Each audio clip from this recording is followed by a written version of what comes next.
Agricultural produce for export remain one of the potent ways of boosting Africa's economy. Cocoa has for many decades been a major foreign exchange earnings for some countries like Ghana, Ivory Coast, and Nigeria. In this edition of Africa Weekly, we will be focusing on the potential of cocoa as a major economic crop for Africa and Nigeria. And I am Charles Alpha, welcoming you to this week's edition of Africa Weekly.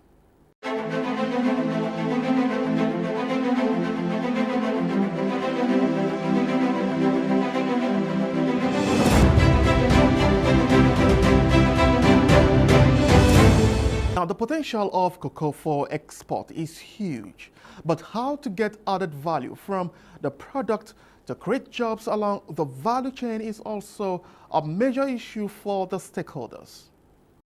285,000 tons, down from a projected 600,000 tons, is the country's cocoa target. Even though efforts have been made to step up quality while boosting quantity, producers still complain of challenges which hinder their efforts. Those involved in the demand and supply chain are therefore urged to ensure that the activities put them on the winning side of the scale. All right, joining me now via Zoom is Mr. Mufutau Olainka Abolariwa. He's the National President, Cocoa Association of Nigeria. Mr. Mufutau, we're glad to have you join us on Africa Weekly. Good morning. Okay, now to begin with, where is Nigeria at the moment in terms of cocoa production? Number 4. Well, that's encouraging. It's not encouraging. I mean, we used to be now number 4. We used to be in number 1. Okay, now number 4 in the world or in Africa? In the world, in Africa per se, because Ghana, Ivory Coast is number 1. Okay. Followed by Ghana, followed by Cameroon, and we are number 4. Oh, I see. And we are the major producer anyway. Okay. We used to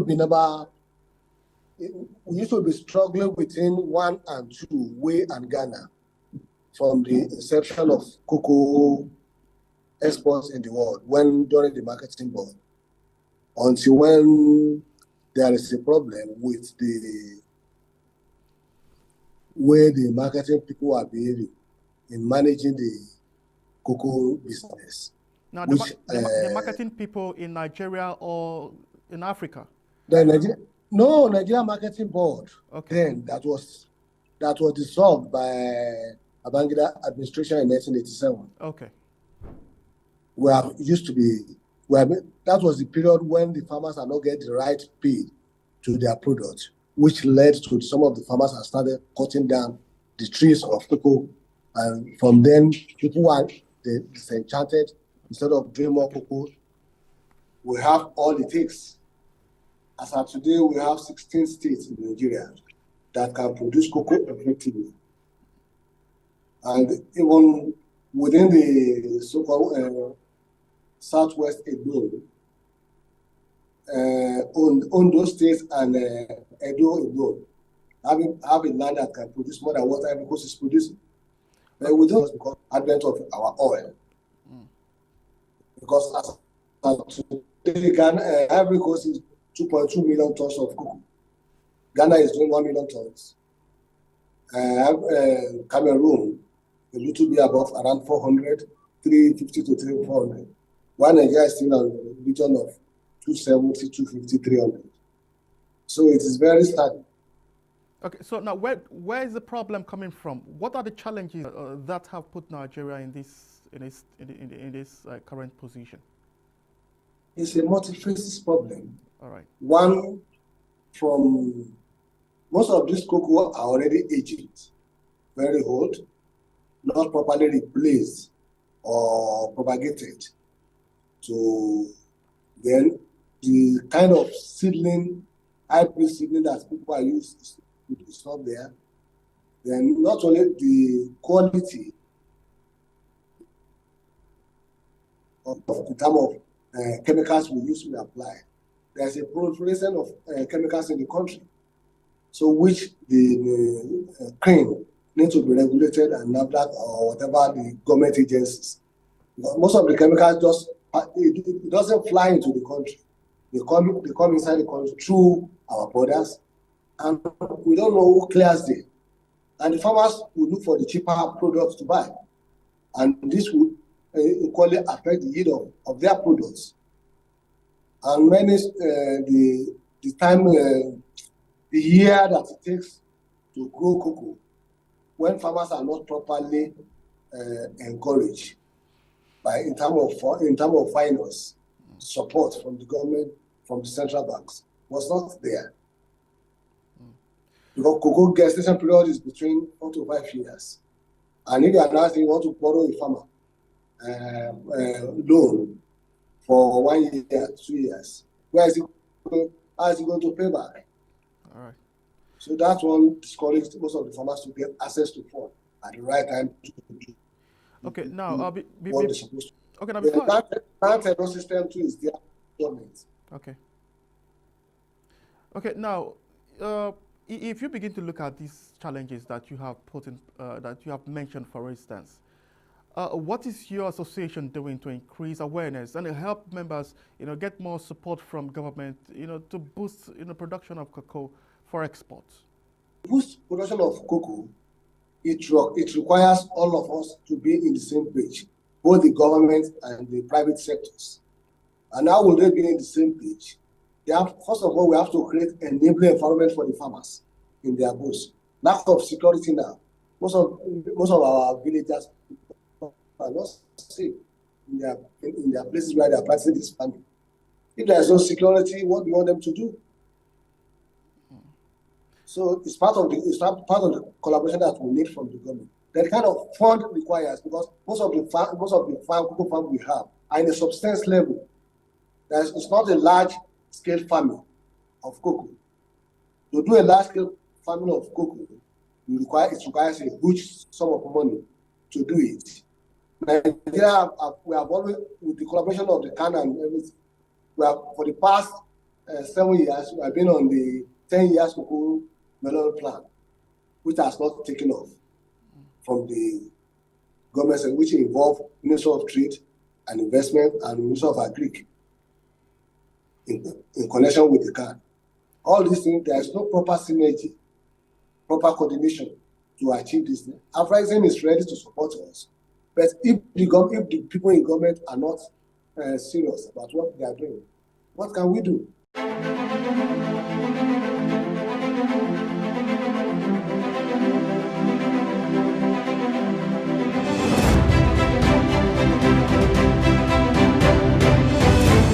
The United Nations in Nigeria is committed to ensuring a peaceful, credible, and inclusive elections in the nation. President Coordinator Matthias Schmale gave the assurance in a meeting with leaders of political parties. In less than 3 weeks, Nigerians will be going to the poll to elect new leaders that will pilot the affairs of the country. This roundtable between the United Nations, members of the diplomatic community, and leaders of political parties is to discuss plans to achieve the sustainable development goals in Nigeria. All parties beyond the elections, because the resident coordinator, Matthias Schmale, underscored the importance of peaceful and credible elections, which he said is key to the consolidation of Nigeria's democracy and of the continent.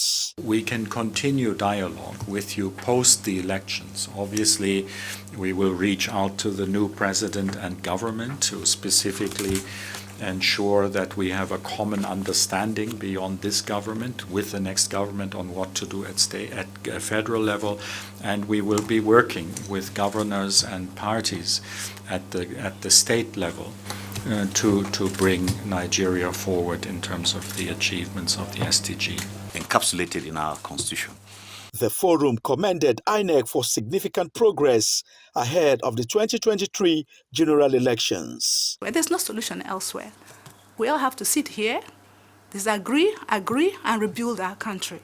Domestic resource mobilization, private sector investment, and conducive business environments were listed among the needed transformative initiatives to fast-track the actualization of the sustainable development goals in the country.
Towards achieving the goals of food security, stakeholders are exploring new ways of stimulating interest in agriculture and adoption of technology in food production.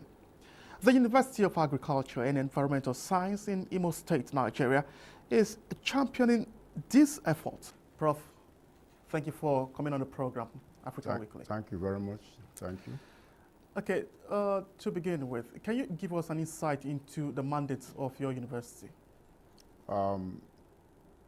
Generally, as a University of Agriculture, as a university per se, mandate of every university is to do research, disseminate such research, and make sure it's applied, as well as teaching our students and doing some community services arising from our research studies.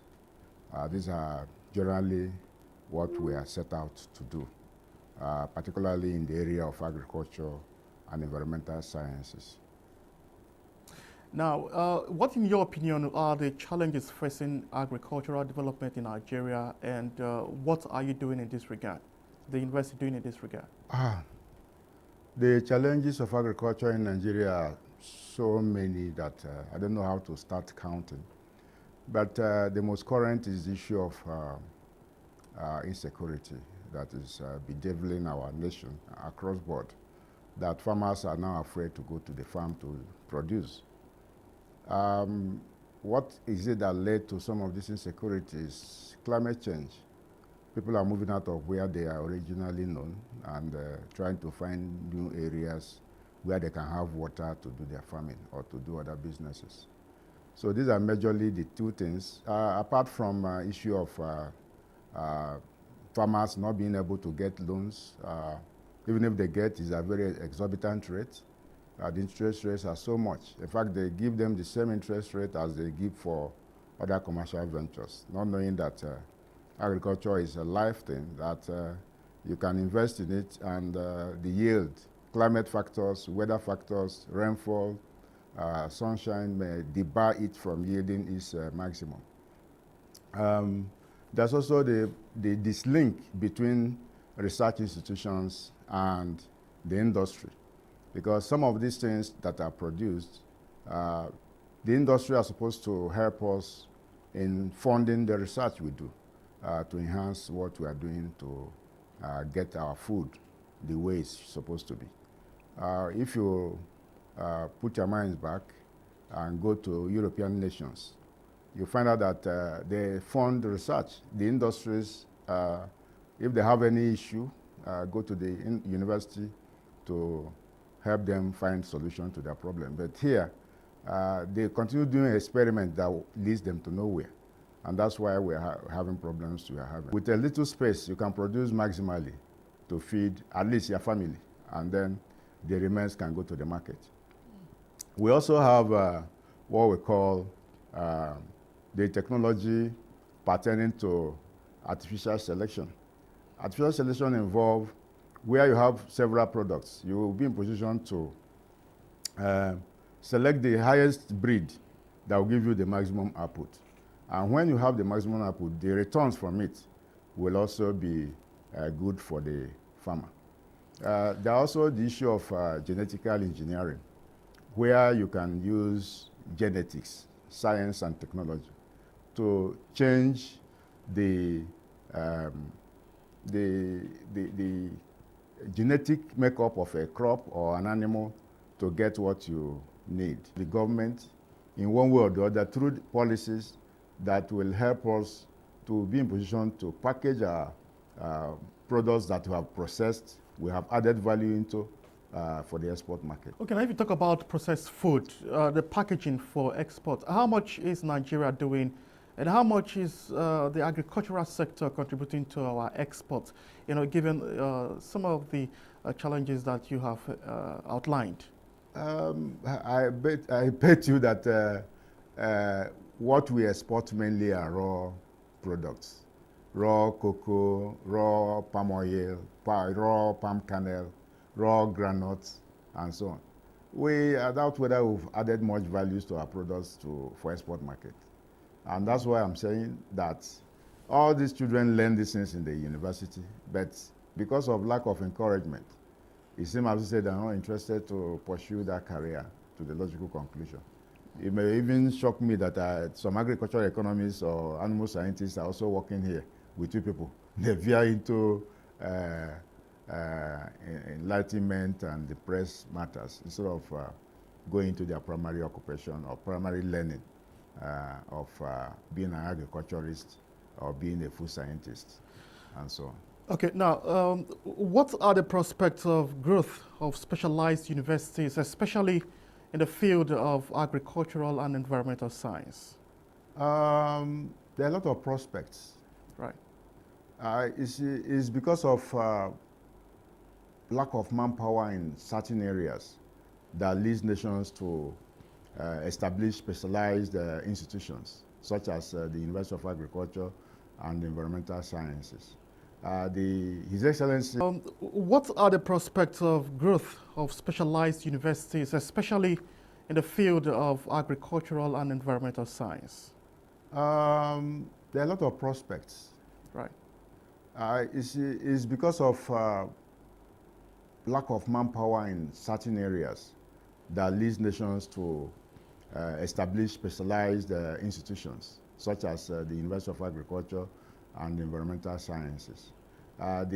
His Excellency, the Governor of Imo State, Senator Hope Uzodimma, has observed the lack in this area, that if going forward manpower is obtained in this area through this university he established, there are a lot of advantages the state will gain, the nation will also gain. Even the continent of Africa will gain from what we produce from that sector. And to shock you that having graduates in special areas leads to their emotional, physical, and social development towards making them proud citizens of the country called Nigeria.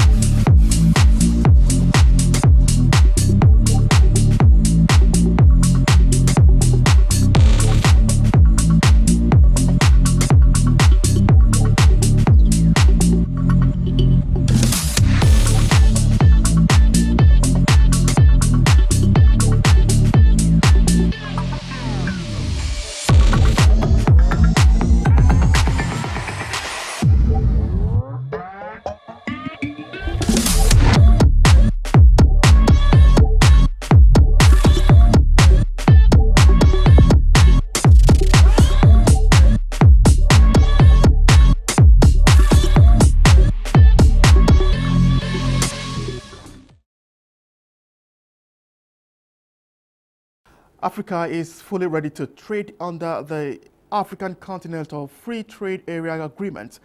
What is left, according to Ghana's Deputy Trade and Industry Minister Albert Krapa, the scale up of the marginal gains made so far? The Deputy Minister noted that the necessary paperwork has been done to get the initiative rolling. And Mr. Krapa has been speaking at the first annual African Investment Promotion Agency in Accra, Ghana. If you have your rules of origin in place, which we do, and you have significant schedule of tariff concessions given, you know that you are ready on paper to trade. What is now left is the actual practical production, and those are the things that now member states are investing. Ghana is ready in terms of the institutional support, in terms of the factories and the private sector production. What we are doing, we have set up a coordination office, as you know, and we are actually providing them with assistance to ensure that they are able to trade under the AFCFTA. What we are doing is collecting data that allows the ministry to go to cabinet to design a special package for AFCFTA. The idea of an investment promotion agency is to work with private sector. Opportunities do just not exist in one instance. They exist in many places. There is opportunity. There is opportunity for us to add value to our raw materials and resources and then leverage on the higher ends of the value chain. Those exist. If you are going to sit and dwell on all the problems you have, and everybody has problems. Almost, I mean, I'll be surprised that there aren't quarters in the world today that do not have problems. But the issue is not to cry on the problems, but to resolve those problems and move ahead beyond the problems into real opportunity. I dare say that our private sector is ready, and what they really need is redirection into where the opportunities are.